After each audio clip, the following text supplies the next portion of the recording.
자, 지금부터 우리 경매 풀 것이고요. 매수 신청 대리는 뒤편에 가서 다시 하도록 하겠습니다. 이 경매 너무 어렵게 받아들이지 마요. 말고 우리 그 수업 다 가기 전에 우리 경매 얘기 조금만 하고 들어가도록 하겠습니다. 수업 다 마치면 여러분들이 우리 경매 많이 하시는데요. 이 경매는 이게 수업이 그동안 많이 딱딱했으니까 좀 쉬운 얘기, 재미있는 얘기 좀 해드릴게요.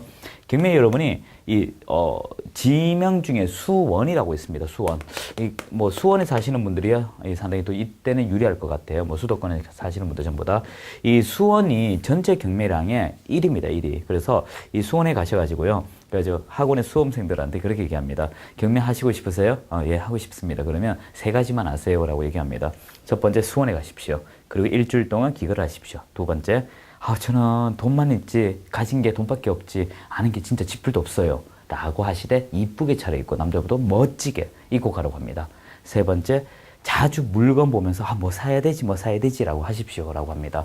그러면 실제 경매 브로커들이 와가지고 안내를 해줘요. 해줍니다. 그래서 아이들하고 모른 척 하고 있으면 경매 배우는 게 경매인데, 실제 일반인들 대상으로 오피스텔 같은 경우 한 4시간에서 6시간 정도만 하면요 다 가능합니다. 요즘엔 아파트 주민들도 인터넷 뒤져가 경매 이렇게 하러 가는데 그렇게 어렵지 않아요. 이 권리 분석, 여러분들 그 권리 분석 때문에 학원 다니고 하는 사람 100% 상태가 극도로 안 좋은 사람이죠. 이 권리 분석은 전부 다 정보지 보고 합니다. 지땡 옥션 뭐 이런 게 있어요. 있는데 뭐 땡땡 옥션 이런 거 다 권리분석 정보지인데 정보지라고 하죠. 이거 보고 합니다. 이 정보지 한번 나중에 이 법원에 가게 되면 일주일 쿠폰이 있기 때문에 그거 보시게 되면요 다들 알 수 있어. 얼마 넣으면 되는지 그거 보고 느낌으로 씁니다. 그래서 여러분이 우리가 경매 너무 이렇게 받아들이지도 말고요. 상당히 쉽다. 미리 말씀을 드리고요. 그리고 이제 그 영화 같은 이야기는 하지 마세요. 뭐 유치권 걸리면 나 칼 맞아 죽는다 이런 얘기 자꾸 하시는데 유치권 걸리니까 그 칼 맞는 일은 제가 극히 못 봤어요. 못 봤습니다. 영화는 영화일 뿐입니다. 경매로 아직 어둠의 소굴에 뭐 있다 이런 생각도 하지 말고요. 지금 뭐 경매 들어가는 게 여담 조금 드리고 하나만 더 드리고 이제 수업 들어갈게요. 경매가 반드시 산 거 아니에요. 그러니까 서울에 사신 분이라면 제가 특정 지명하면 또 그쪽에 사시는 분들 실망할 수 있기 때문에 말씀은 안 되겠지만 이 몇 군데 지역은 경매가 제일 비싸요. 제일 비쌉니다. 제일 비싸고 거기는 건매가 제일 싸고 이렇게 합니다. 또 어떤 지역은 분양이 제일 비싼 데가 있어요. 그래서 부동산이 그 개별성이라고 배우시죠, 여러분? 결혼 시간에 그 개별성에 따라 서울시도 탁 깔아놓고 25개 구 중에 어디는 경매가 비싸고 어디는 매매가 비싸고 어디는 건매가 비싸고 이런 식으로 다 달라요. 경매가 무조건 비싸다, 싸다 이런 얘기 하지 마세요. 무엇보다 싸고 무엇보다 비싸다라고 표현해 주셔야 되고요. 그리고 이 경매에 있어서는 권리 분석 내가 하는 게 아니다. 다 해두었다. 저도 실제 그거 보고 합니다. 그래서 여러분이 요거 하고, 참고로 요거 합법적으로 할 수 있는 사람은요, 대행해 줄 수 있는 사람은 인터넷 뭐 경매 컨설턴트 다 꾼입니다. 꾼. 나중에 잘못되면 서울보증보험에서 보상받는다. 거짓말이에요. 못 팔아요. 못 받습니다. 그래서 사기꾼한테 당한 사람도 책임 있다. 얘가 나온 판례도 있어요. 70%는 여러분이 30%를 못 돌려받습니다. 70% 돌려받는데 그들이 가진 게 없으면 여러분 다 틀려버려요. 경매 하여튼 그렇습니다. 자, 이제 수업 들어갈게요.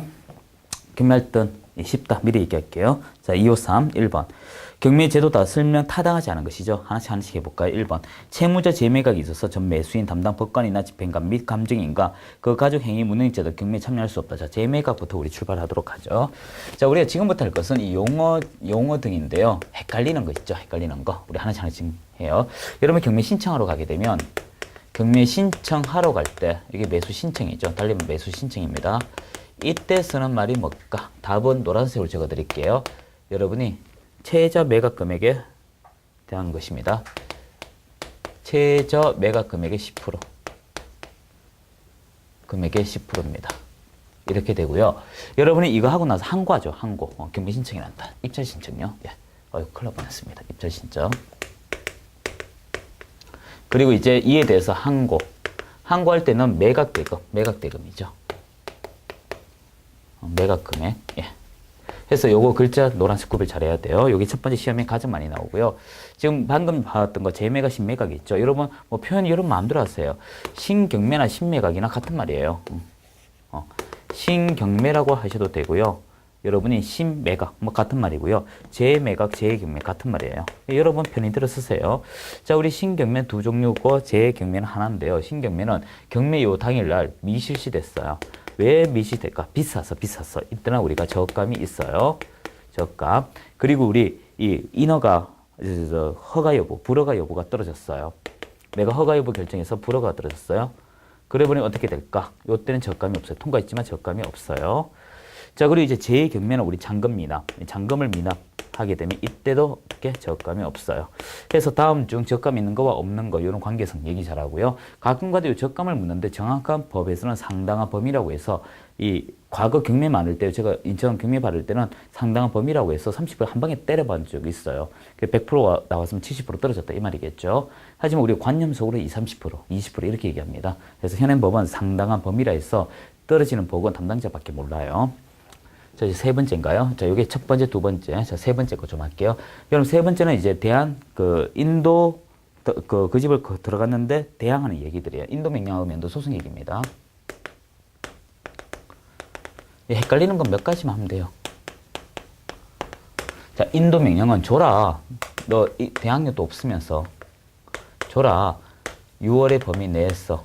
자, 그리고 6월을 초과하면 어떻게 될까? 그때는 어떻게 소송해라. 대항력 있으니까 그 사람이. 그 얘기고요. 그리고 여러분 또 조심할 것이 말소 기준 권리는 우리 뒤에 다시 나오니까 뒤에 가서 합시다. 하고 자, 요 정도 하면 되나요? 자, 요 정도 우리 보도록 합시다. 잘 헷갈리죠? 그리고 잔잔한 거 우리 얘기 좀 하자면, 여러분이 돈을 완납해야 됩니다. 그래서 매각 허가 여부 결정 떨어지고 잔금 넣을 때, 잔금은 일정 시점이 아니고 일정 기간이에요. 일정 기간 내 잔금 납입하게 되면 소유권 취득하게 되는데, 이때 이 잔금 넣는 요거는 원시 취득 방법입니다. 그래서 여러분이 말소 기준 권리, 말소죠. 등기부를 말소하는 것이지 대산물을 멸실하는 게 아니에요. 불타버린 게 멸실이고, 말소죠, 말소. 그래서 이런 식의 이야기 좀 드릴 수 있겠네요. 자, 우리 253 좀 볼게요. 1번 그래서 이 재매각이라고 하는 키워드는 잔금을 안 내는 사람이기 때문에 경매에 참여할 수가 없다. 채무자도 역시 와서 뜰 수. 이런 거 안 돼요. 자, 2번. 임의경매, 강제경매 있는데 여기다 정리합시다, 그냥. 우리가 임의경매는 등기부에 나오는 경매를 임의경매라고 해요. 그래서 이거는 우리 담보권 실행이라고 하는 것이 필요해요. 담보권 실행. 담보권이 있어야 됩니다. 자, 그렇지만 이 강제경매는 채권이기 때문에 이것은 말 그대로 집행권은 쓰면 있으면 돼요. 집행권은. 이렇게 됩니다. 그래서 그 임의경매 두 번째 담보물권 이런 말이 나오고요. 세 번째 매각 기일에 매수인이 없을 경우 최저 매각하기 적감하고 이 최저 매각 금액 적감 이렇게 나오죠. 세 매각 기일을 정하되 실시되는 경매 신경매인 거 맞습니다. 그리고 4번 보세요. 항고 글자 나오니까 매각 대금 10% 이렇게 나온다고요. 결국 5번이 틀렸죠. 5번은 매각 대금 배당과 관련해 가압류가 저당권보다 선순위의 경우 가압류 채권자가 저당권보다 먼저 배당. 그건 아니에요. 일단 5번은 좀 설명이 긴데요. 우리가 이 이미지의 사례 문제 한번 만들까요? 경락가 이런 집 없어요. 구해달라 하시면 안 돼요. 1억 우리 계산 쉽게 1억 합시다. 경매는 정말 쉬워요. 경매 시중에 나와 있는 책도 엉터리 좀 많거든요. 저도 그 경매책 예전에 너무 FM적으로 저 안 팔린 적이 있어요. 그러니까 약간 사자 냄새 나야 잘 팔리더라고요. 주위에서 보니까 나중에 책 나오면 좀 한번 보세요. 자, 이제 경락 한번 볼게요. 경락가가 우리가 압류가 7천만 원이라고 가정하고요. 자, 그리고 저당권 7천 1억 4천인가요? 네, 됐네. 세 번째도 저당권입니다. 7천 1억 4천 6천 합시다. 자, 이렇게 했었을 때 여러분 여기서 조심할 게 있어요. 자, 이걸 보고 뭘 조심하냐 하면 첫 번째 말소 기준 권리가 어떻게 됩니까? 이걸 한번 따져봐요. 말소 기준 권리. 말소 기준 권리는 이 압류, 가압류, 그리고 경매기 기입등기, 저당, 건저당, 그리고 담보, 가등기 이 4개 중에 가장 우선하는 걸 원칙하거든요. 얘가 제일 우선하죠. 그래서 압류가 1등이에요. 얘보다 이겼다고요. 자, 두 번째 배당을 한번 봐요. 배당은 물건이 우선해요, 채권이 우선해요. 물건이죠. 자, 이게 왜 제가 이 말을 하냐면 말소 기준권에서는 얘보다 얘가 이겼어요. 1대 0이죠. 근데 배당에 있어서는 0대 1, 1대 1 스코어가 돼버려요. 그래서 항상 말소 기준권리가 이러한 압류처럼 채권적 성격을 띠게 돼버리면 먼저 안분 배당을 하고 그 다음 채권에 대해서 없애버린 다음에 너희들끼리 알아서 해. 지금 무슨 말이냐면 전부 다 대봐요. 2억이 되죠. 그 계산하려고 2억을 만든 거예요. 그래서 2억에 대해서 1억을 곱합니다. 그러면 얼마죠? 3,500인가요? 얘 같은 경우도 2억에 대해서 곱하기 1억. 그럼 3,500인가요? 자, 이제 2억에 대해서 곱하기 1억 하면 3,000인가요? 자, 먼저 요걸 한 다음에 이제 얘가 뭐 해요? 야, 나 7,000인데 네가 3,000 가져오면 어떡해? 나 3,500밖에 없는데. 해서 가지고 와. 이래 됩니다. 그러면 결과적으로 3,500 얘가 6,500인가? 6,500 이래 팔아가죠. 이렇게 안분 배당한 다음에 흡수 배당을 한다. 이런 거 기억을 하시고요. 이왕 하는 김에 우리가 여기서 좀 정리합시다. 이거 좀 지울게요. 그래서 답은 5번이고 경매 어렵지 않아요. 나중에 뭐 배당 이런 거 배워야 됩니다. 순 거짓말입니다. 경매는 조금만 관심 가지면 한 욕심 조금 내면요. 한두 달이면 다 해결해요. 아파트, 이게 토지 살 때가 좀 불편하고요. 쉽습니다. 그 여담이지만 1월 1일부터 12월 31일까지 1년이 있잖아요. 딱 이렇게 상식으로 기억하세요. 1월 1일부터 5월 30일까지가 경매가 좋고 6월 1일부터 12월 31일까지 3반기 하반기에서 하반기 공매가 좋다. 이런 식으로 관점 좀 가지세요. 공매 세금 안 낼 거거든요. 이때 세금이 왕창 나올 시기이기 때문에 그래요. 상대적 얘기입니다. 상대적. 무엇보다 이렇게 되죠. 자, 우리 말소 기준 권리 좀 정리할게요. 자, 말소 기준 권리인데요. 말소 기준 권리 이렇게 정리를 좀 해보세요. 우리가 압류, 가압류, 경매 개시 기입 등기, 그리고 저당, 건저당, 담보가등기 이렇게 4개가 있습니다. 4개. 4개 중에 가장 우선되는 거. 가장 우선되는 걸 기준하세요. 이걸 기준하세요. 그걸 기준해서 그것보다 선행하게 되면 인수합니다. 그리고 후행하게 되면 소재해요. 소재는 말소기 때문에 이게 원칙이에요. 원칙. 자, 그런데 여기서 선행하는 게 인수 대상이 무엇인가를 잘 봐야 돼요. 만약에 이 저당권도 경매 신청 가능하거든요. 그런데 이게 이 저당권은 물권이기 때문에 물권을 없애야 돈을 받을 수가 있어요. 그럼 물에 대한 사물에 대한 권리를 포기함으로써 얘도 사라져 버립니다. 이런 것처럼 이 인수 대상이 저당권이라고 해버리면 모두가 사라져 버려요. 하지만 이 저당권이 아니고 전세권이다. 그리고 임차권이다. 이렇게 되면 이 사람들은 선택권이 있거든요. 나 그거 거주할래요. 아, 나 돈 벌어갈래요.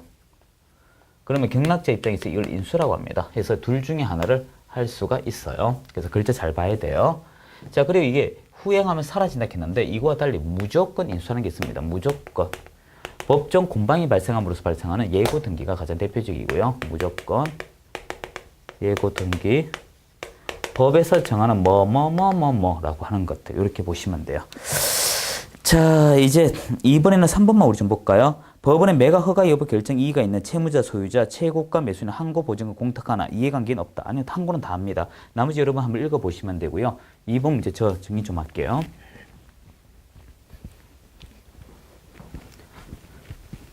자, 2번에서 여러분이 항고를 합니다. 항고할 수 있는 사람이 이해관계인으로서 통상 채권자, 채무자 이렇게 됩니다.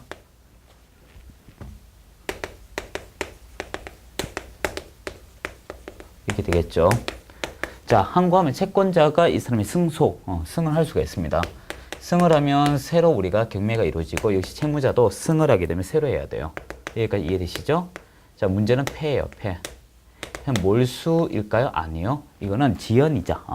지연이자를 뺀 나머지를 돌려주는데 2할입니다. 지연이자가 2할인데 만약에 1,000만 원이 공탁을 걸었어요. 근데 지연이자 1,200이 나왔어. 그럼 1,000만 원으로 끝내버립니다. 200은 그냥 법원이 책임지는 거예요. 근데 800이 나오면 200을 돌려주면 되겠죠. 자, 그런데 이제 문제는 채무자입니다. 채무자가 만약 패를 하면 몰수패예요. 이 몰수는 경락자 서비스로 줍니다. 심장 떨리게 했기 때문에. 그런 용도죠. 자, 나머지 한번 읽어보시면 납득이니까. 1번 중요합니다. 첫 매각길, 첫 하는 글자 빠지면 틀려요. 배당 요거는 첫 매각길. 그냥 매각길 하면 안 됩니다. 1번 너무 중요하고요. 나머지를 한번 읽어보시면 돼요. 자, 그리고 3번 문제. 3번에는 5번인데 5번 그대로 두시고 일단 강제경매 글자 나오죠. 집행권은 이렇게 연결하고 재매각 나오면 두 번째 줄에 매각대금 납부하지 못한 이런 글자 나오고요. 3번에는 우리 호가, 기일, 기간 세 개 중에 하나인데 가장 많이 쓰는 게 기일이에요. 그날 기일입니다. 보통 11시에 하니까 10시 한 40분쯤만 알 수 있어요. 저 같은 경우는 경매 뭐 요즘에 잘 안 했지만 경매 한창 할 때는 법원에 가면 봉투 노란색 봉투 큰 거 있어요. 다발로 지고 오면 돼요. 집에 와서 슥슥슥 넣고 그냥 넣으면 됩니다. 안에 흰 봉투 같은 경우 돈 집어넣는 건데 우리 여러분 경매 안 해본 사람은 현금과 수표 이렇게 얘기하는데 아니에요. 현금 수표 플러스 우리가 흔히 말하는 다른 것도요. 보증 증서도 가능합니다. 그래서 나 지금 경매도 할 때 돈이 없는데 요 증서로 대체할게. 작은 돈이지만 나중에 붙으면 어떻게? 대출 받아가 너 몇 건 넣어주면 되고 못하면 그 돈 포기하는 거예요. 서울보증보험에 가만 팔아요. 해서 저 같은 경우 보증보험을 많이 이용합니다. 그냥 포기할 것 같다면. 근데 그 돈도 진짜 단위가 커지면 어떻게 아까우니까 수표를 넣는 거죠.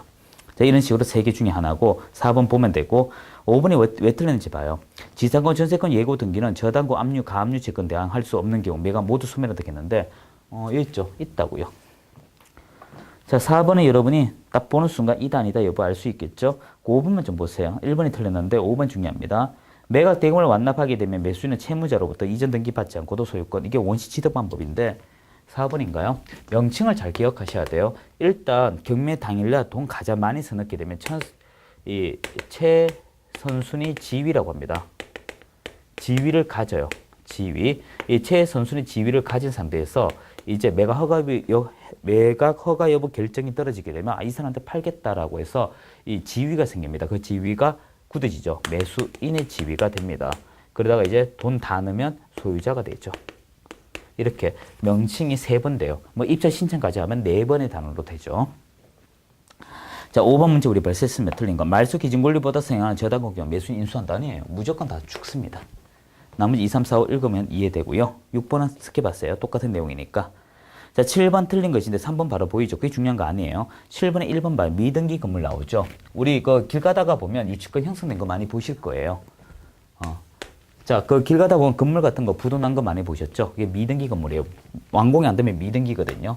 자, 미등기 건물 보게 되는데 이 등기부가 없어요. 이 등기가 안 됐어요. 등기가 안 되면 채권으로만 존재하기 때문에 이것은 강제 경매 대상은 됩니다. 이건 맞아요.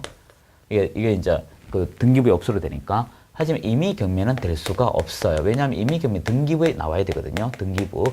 자, 그럼 이제 여기서 아주 쉬워요. 미등기를 등기부로 나오게 하면 그땐 됩니다. 예외적으로. 어떻게 하냐면 이거 돈만 있으면 완공 지을 수 있는 거 맞죠? 그래서 나 이거 짓겠다는 의사와 건축물 대장 합법적이면 이제 완공 나오잖아. 돈 넣고 하면 완공되잖아요. 그래서 그 해당 청수 도면만 넣게 돼버리면 완공으로 인정을 해줘 버립니다. 그때는 이제 우리가 임의 경매가 가능해요.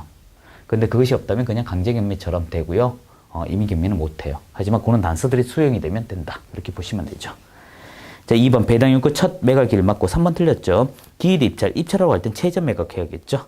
자, 7번에 5번 가는 건 뭐냐면 진행하다가 보니까 저거 조금만 더 썼으면 됐을 건데 아깝다. 우리 경매의 특징은요. 채권 채무자가 빨리 만료하는 걸 좋아하거든요. 채권자는 조금이라도 팔아가고 채무자는 두 다리 뻗게끔 해주는 제도인데 야, 이거 안 팔리네. 근데 조금만 써놨으면 팔렸을 것 같은데 그럼 이게 진행했던 사람의 직권에 의해서 어떻게 한 번 더 하세요. 이렇게 말할 수 있다는 것입니다. 자, 8번에 여러분 그대로 보시고요. 자, 9번에는요. 이 3번은 일단 틀렸는데 4번 좀 읽어보세요. 4번은 여러분 조심하셔야 돼요. 9번에 4번. 9번에 4번은 여러분이 놓치는 것이 차순익하는 말이 두 번째 순이다. 그 뜻이 아니에요. 자, 우리가 한번 예를 들어요. 최저 매각 금액이 1억이라고 가정합시다. 1억이면 10% 얼마입니까? 1천이죠. 자, 이제부터 봐요. 여러분이 세 사람이 있습니다. 세 사람. 이 사람은 1억에 대한 물건을 1억 7천에 썼고요. 이 사람은 1억 2천에 썼습니다. 이 사람은 500원에 썼습니다. 그럼 무조건 차순위자가 된다면 이 사람 말고 이 사람이 되겠지라고 하지만 차순위자는 두 번째라는 뜻이 아니고요. 선순위자가 잔금을 못 낼 걸 대비하여 만들어둔 사람이에요. 그럼 선순위 금액과 비슷해야 됩니다. 어떻게 되냐 하면 500원 너무 심하고 지울게요. 일단 둘 다 1억에 대한 10%, 최저 매각 금액 10%니까 입찰 금액 10% 아닙니다. 최저 매각 금액이 10%예요. 그러면 1천을 가져오겠죠. 그러면 1억 6천이 됩니다. 6천. 얘는 1억 1천이 되죠. 결국 무슨 말이냐 하면 1억 6천보다는 크고요. 1억 7천보다는 작아야 돼요. 얘보다 커버리면 얘가 선순위자가 돼버리거든요. 그래서 1억 2천은 요 범주가 아니기 때문에 못합니다. 최소한 1억 6천100원 정도 써야 되는 거예요. 그래서 그걸 그대로 읽으면 4번 봐요. 차순위 매수 신고는 신고액이 최고가 매수 신고액, 최고가 매수 신고액에서 보증금을 뺀 금액. 이렇게 되죠. 자, 10번에 1번 답 금방 다 이해되고 다 보는 것입니다. 다 되고요. 그 10번에 5번 봐요. 재매각 절차에서 전 매수인은 매수 신청을 할 수 없으면 매수 신청 보증금 돌려줄 것을 요구하지 못한다. 실제 재매각이 발생하잖아요. 10번에. 되게 웃깁니다. 전 재매각 된 적은 못 봤어요. 실제 경매 그렇게. 요즘엔 안 갑니다. 한 2년 동안 안 가봤는데. 이 재매각에 있어서 재밌는 게요. 실제 이루어지게 되면 적감이 있는 것이 아니고 증가가 있습니다. 즉 최저 매각 금액 통상 10%잖아요. 그러면 열받은데 이거예요. 다시 하니까 30%가 업이 돼버려요. 그러면 전체 금액 3분의 1 내놓고도 포기하는 사람이 있을까? 그건 없을까요? 이런 논리인데요. 여러분 나중에 현장에 가셔서 이 재매각이 있게 되면 꼭 확인하셔야 돼요. 왜 경락인이, 경락된 사람이 10%를 포기해가면서 저걸 없앴을까? 예를 들어 유치원과 같은 경우는 이 경락이 딱 되고 나서 잔금 넣을 때까지 기다립니다.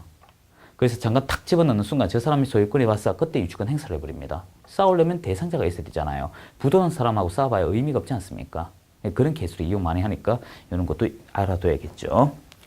자, 이제 257페이지 11번 문제인데요. 이것도 우리 앞서 했습니다. 4번에 뭐 항고 나오면 매각 금액해야 되는데 최저 매각해서 틀렸고요. 나머지 다 했던 거니까 특별한 거 없습니다. 다 똑같은 문제. 12번도 똑같고요.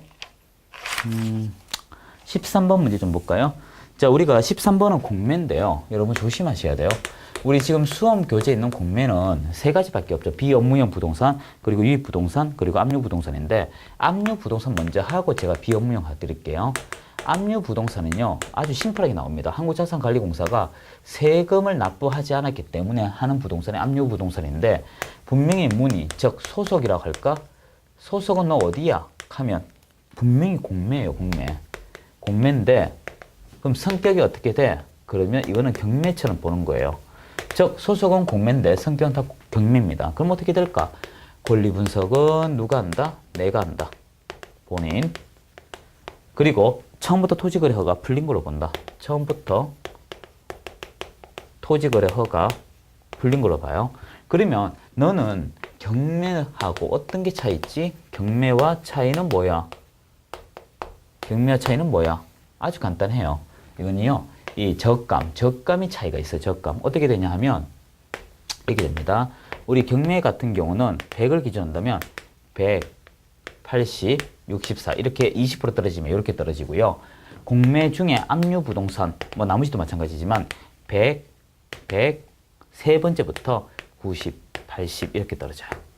자, 그리고 이거와 또 비슷한 것이 비업무용 부동산인데, 잘 봐야 돼요. 업무용으로 쓰지 않는 것. 이해 다 되죠. 그런데 이게 보통 규정 금액이 한 구자당 5천만 원씩 괜찮으면 뭐 조 단위가 됩니다.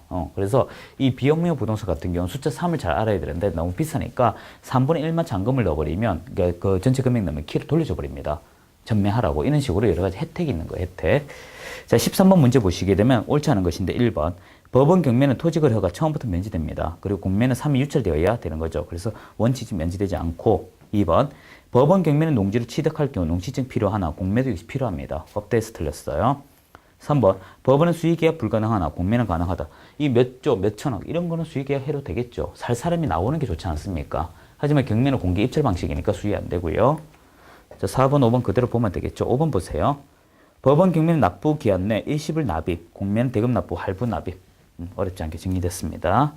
자, 13번은 우리가 5번에 있는 거 ER이죠. 여러분 한번 보시면 돼요. 특별한 거 없습니다. 네. 자, 우리 15번에 4번인데 4번 봐요. 최서순의 전세권으로서 가압류 채권에 대항할 수 있는 경우 전세권자, 우리 전세 임대차는 어떻게 살 것이냐 돈이냐 이렇게 말했죠.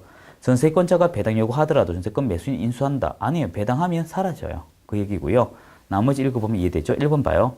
담보 목적이 아닌 최선순의 소유권 이전 등기 청구권 보존의 가등기는 매각 소멸하지 않는다. 참 말 어렵겠죠. 해서 담보 목적이 아니라면 순위 보존이기 때문에 그래요. 가등기는 의미가 두 가지잖아요. 순위 보존하고 담보 가등기. 담보 가등기 경매 신청 들어와야 담보 가등기가 알 수 있거든요. 그게 아니면 순위 남아있다고요. 2번. 매각 부동산 위에 모든 저당권, 담보 가등기 저당권처럼 취급하기 때문에 소멸하고 3번. 임자 건물이 매각되더라도 보증금 전액 변제되지 않는 한 대항력이 존재하죠. 그게 소멸하지 않는다. 이렇게 말하면 되고 5번 그대로 보시면 되겠네요. 그 16번은 배당 순서 꼭 보셔야 돼요. 여러분 스스로. 자, 17번 바른 거 고르시오. 1번 허가할 매수 가격 신고가 없어. 매각기를 최종적으로 마감할 때 법원은 최저 매각의 3등이 낮추고 재매각이 아니고 신매각이죠. 2번 매각 허가 여부 결정되어 항고가 하고자 하는 사람은 보증으로 매각되면 10분의 1이죠. 3번 경매 대상 건물이 임차인이 매수하였을 경우 매각대금과 배당금에 대한 상계 신청 가능하다. 임대아파트가 가장 대표적입니다. 임대아파트 보증금 들어가 있잖아요. 예를 들어 전체 주택이 한 2억인데 임대 보증금이 한 7천만이다. 그리고 경매 들어왔으면 이게 1억 7천이다. 그러면 7천만 깐 것은 없애고 이름만 넣어주면 돼요. 4번 최초 매각 기일로부터 공고 14일 동안 조사합니다. 여러분 우리가 경매 앞에 절차 있지만 경매 공고 뜨고 나서 그 쪽지 나오는 순간 14일 이내 현장 조사하면 되는데 현장 조사할 때 여러분 좀 알아야 돼요, 실은. 자, 5번은 뭐 송달된 시점이죠. 그 한번 숨 좀 돌리고 갈까요? 우리가 그 임대하기 위해서 빌라 같은 거 많이 사잖아요. 근데 이 빌라가 임대가 잘 되는지 어떻게 알까요? 나중에 이제 경매 수업 같은 거 어디서 들으실 때 그런 걸 좀 잘 들어야 돼요. 그리고 이런 알토라는 것을 실제 돈 몇십만 원 받고 가르쳐 줄까요? 안 합니다. 저도 돈 천만 원 줘도 안 해줘요. 나 힘들겠는데 그거 돈 몇백만 원 팔겠습니까? 차라리 집 한 채 그거 빌라 해가 남는 게 더 몇천억 몇백만 원 남는데 좀 그게 편하다고요. 솔직히 부동산은요, 가르쳐 달라고 가르쳐 주면 그 사람 사기꾼에 가까워요. 완전 포기하고 가르쳐 주거나, 그런 거죠. 전 포기하고 하나 가르쳐 드릴게요. 제 경험이에요, 제 경험. 저 같은 경우는 빌라 같은 거 살 때 어떻게 사냐면, 임대가 잘 되는지 알아야 되잖아요. 근데 첫 번째 임대 있는지 없는지 알아야 되죠. 어떻게 알래요? 자동차가 많다. 그거 의미 없어요. 한 집에 차 두세 대 있을 수 있잖아요. 그래서 첫 번째는요, 계량기를 좀 봅니다, 계량기. 계량기 보면 뺑뺑뺑뺑뺑뺑뺑 돌아가면 이거 집 다 들어와 있는 거예요. 이해되시죠? 두 번째는 이겁니다. 그럼 이 사람이 임대차 월세 잘 내고 있는가? 관리비 고지서 함이죠. 함. 고지서 함. 어떤 건지 알 겁니다. 여기 연체가 있는지 없는지 남의 것만 봅니다. 그러다가 가끔씩 어떤 게 있냐 하면요. 통신사 압류 들어온 서류가 있어요. 기본적으로 통신비는 다 내거든요. 그거 안 내면 그게 심각합니다. 아, 이 집은 보증금을 까고 있구나. 이렇게 되는 거예요. 그리고 세 번째는요, 이게 제일 중요합니다. 이 주인이 건물에 관심이 있는지 그 시간에 찾아가요. 보통 낮 2시부터 4시 아니면 오전, 그러니까 출근 시간 지나고 옵니다. 10시부터 12시, 즉 청소 시간이에요, 청소 시간. 그때 그 건물 좀 관심 있는 사람은 그때 청소합니다. 그래서 이것도 안 하고 이것도 아니고 하면 이제 가격을 서로 내려버리는 거죠. 의미 없는 임대 아파트다, 이런 거죠. 이런 것은 경험치예요, 경험치. 자, 이제 18번 이제 해볼까요? 18번은 경매 공매 틀린 거인데 1번 대금 납부 방식 경매 일시불 비업무용은 많아서 분할. 그리고 토지거래 허가구역 내 토지 경우 경매와 압류 부동산 경우 면제 비업무용은 3위 유찰 맞고요. 3번 이거 3번 고치셔야 돼요. 경매가 공매보다 비싼 편이 아니고 경매 공매보다 저렴한 편입니다. 하지만 공매가 경매보다 권리분석 안전한 건 맞아요. 그래서 3번을 고치려면 앞에 거 고치려면 공매가 경매 이렇게 고치든지 뭐 하여튼 그렇게 하세요. 이론적으로 경매가 위험하니까 싸다. 이 논리입니다. 3번 그대로 두면 다 복수답안 돼요. 4번 경매 공매 모두 100분의 20 아니에요. 이거 나오죠? 100, 190 세 번째부터. 자, 5번은 그대로 보시고요. 자, 19번 특별한 거 없죠? 예. 20번 5번만 봅시다. 틀린 거. 3번 5번. 자, 3번에 보면요. 1천만 원 이상일 땐 60일, 1천만 원 미만은 7일. 고 기억하시고 5번 봐요. 압류 부동산의 경우 공매에 해당하기 때문에 권리 분석은 국가가 한다. 즉 한국자산관리공사 한다. 아니에요. 있죠? 압류, 성격, 경매, 본인. 자, 그렇게 되고요. 자, 262페이지는 우리 다음 시간에 하도록 하죠. 예, 수고하셨습니다.